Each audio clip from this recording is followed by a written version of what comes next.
مجھے ذرا یہ بتائیں، آپ کی میں 3-4 فیملیوں کو لے لیتا ہوں. بھٹو صاحب کے جو والد محترم تھے سر شاہ نواز بھٹو صاحب، وہ آپ کو پتا ہے کہ ریاست جوناگڑھ کے ملازم تھے، ریاست جوناگڑھ میں ملازم تھے. اور نہرو کے تو وہ بالکل، موتی لال نہرو کے تو وہ اس طرح تھے جس طرح ملازم ہوتے ہیں. ان کا بیٹا سر شاہ نواز کا، سر کا خطاب کس نے دیا تھا؟ سر کا خطاب کس نے دیا تھا؟ انگریزوں نے دیا تھا بھائی. آپ کو کیا کرتے تھے؟ آپ انگریزوں کی خدمت کرتے تھے، انہوں نے آپ کو خطاب دیا. اس کے بعد ان کا بیٹا آیا، آپ کے ملک پر اس نے حکومت کی. اس کے بعد اس کی بیٹی نے حکومت کی. اس کے بعد آپ کا وزیر خارجہ آپ کے ملک کا بلاول، جس کو الفبے بھی نہیں آتی. آپ اس کے مقابلے میں ذرا جے شنکر کو لیں نا.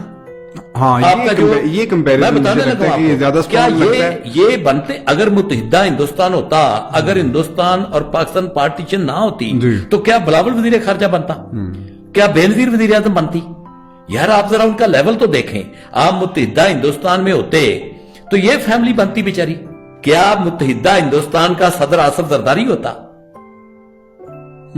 یا ابو الکلام ہوتا جو وہ بنا تھا ان کا جو سائنٹسٹ تھا ان کا. اس کے بعد آپ آ جائیں یہ زرداری سے، آپ ذرا اس کے بعد آ جائیں اپنا مولانا فضل الرحمان کی طرف. فضل الرحمان کا والد محترم جو ہے وہ سائیکل پہ جاتا تھا، مسجدوں کے امام تھے یہ. اور یہ آپ کو پتا کہ یہ صوبے کے وزیر اعلیٰ بن جاتے، صوبے کے گورنر ہوتے. 35 گاڑیاں ہوتی ہیں. ایک ایک گھر ان کا انگلینڈ میں ہوتا، ایک ایک گھر ان کا اسلام آباد میں ہوتا، ایک ایک گھر ان کا پشاور میں ہوتا، ایک ایک گھر ان کا ڈیرہ اسماعیل خان میں ہوتا. ایسے ہوتا. یہ تو نیکسٹ بینیفیشری آگے نا. یہ وہ نہیں، میں سیاستدانوں کی بات کر رہا ہوں، میں جاگیرداروں کی بات. یہ جاگیرداروں سے سیاستدان بنے. اب جاگیرداروں کے بعد آ جائیں جاگیریں. ان کو 1857 سے پیچھے کسی کی نہیں جاتی. میرے ساتھ کوئی ٹیبل پہ بیٹھ کے مکالمہ کر لیں. یہ ساری کی ساری غداری کی حفظ ملی ہے ان کو.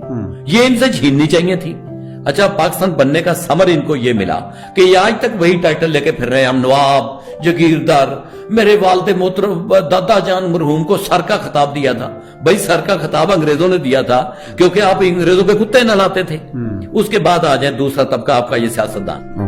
آپ کے سیاستدان مجھے یہ بتائیں، یہ جو آپ کی شریف فیملی ہے، کیا متحدہ ہندوستان کے یہ وزیر اعظم بنتے جنہوں نے کبھی زندگی میں کتاب کو ہاتھ نہیں لگایا؟ جاتی عمرہ ان کا ایک گاؤں ہوتا تھا. جاتی عمرہ جو ان کا گاؤں تھا نا، وہاں پہ ان کی زمین یہ وہاں پہ، یہ کو میں بری بات نہیں کر رہا، میں کام کرنے والوں کو قرآن کہتا القاسب و حبیب اللہ، بالکل میں ان کی بہت عزت کرتا ہوں. لیکن یہ وہاں پہ لوہارا کرتے تھے، لوہاروں کا کام کرتے تھے. ان کے والد صاحب لوہاروں کے کام کرتے تھے. ان کے دادا جان نہیں، میاں شریف جس کو کہتے ہیں، اس کے والد صاحب جو تھے دلہ اس کو کہتے تھے، وہ لوہاروں کا کام کرتے تھے. اب یہاں پہ آ کے اس کا بیٹا تھا میاں محمد نواز شریف اور میاں محمد شہباز شریف، جنہوں نے 40 سال تک اس ملک پہ حکومت کی، جنہوں نے کبھی زندگی میں کتاب کو ہاتھ نہیں لگایا، جن کو کھانوں کے علاوہ کسی چیز کا نہیں پتا، دنیا کی کسی چیز کا نہیں پتا. اور کیا متحدہ ہندوستان میں یہ بنتے وزیر اعظم؟ اس کی یہ جو بیٹی جس نے کبھی کتاب کو ہاتھ نہیں لگایا اور جس کو پتا تک نہیں ہے، یہ بنتی پاکستان کی ایک اتنی بڑی پارٹی کی ہیڈ بن جاتی. بھئی یہ بینیفیشری ہیں لوگ. اگر یہ پاکستان نہ بنتا تو ان کو تو کوئی پوچھتا بھی نہ. یہ بیچارے جاتی عمرہ پہ پڑے پڑے وہیں پہ مرکب جاتے اور ان کے اولادیں وہیں پہ پیدا ہوتی رہتی اور انہی ذمہ داروں کی یہ خدمت کرتے رہتے. یہ پاکستان بننے کا ثمر ہے جو ان کو ملا ہے. یہ دوسرا طبقہ ہے. یہ جو آپ کے بڑے بڑے منسٹر بن کے پھر رہے ہیں، یہ جتنے بھی، آپ ذرا خود تھوڑی دیر کے لیے سوچیں کہ پاکستان نہ بنتا تو یہ منسٹر ہوتے وہاں پہ، یہ وزیر اعلیٰ، یہ بزدار وزیر اعلیٰ ہوتا. یعنی یہ بزدار وزیر اعلیٰ ہوتا پنجاب کا. اور بھئی پنجاب کا تو ایک ہی بندہ جو یہاں پہ، جس کا نام وہ کیا اسپتال کا نام ہے، سر گنگا رام.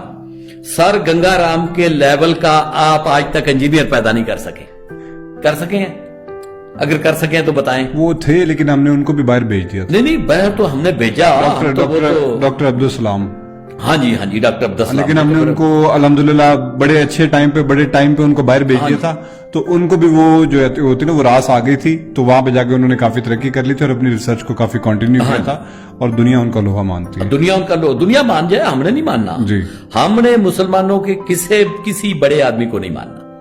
میں آپ کو بتا رہا تھا بینیفیشری کی بات کہ یہ پاکستان کے جتنے پولیٹیشین اس وقت چل رہے ہیں یہ پاکستان کے بینیفیشری ہیں. یہ پاکستان نہ بنتا،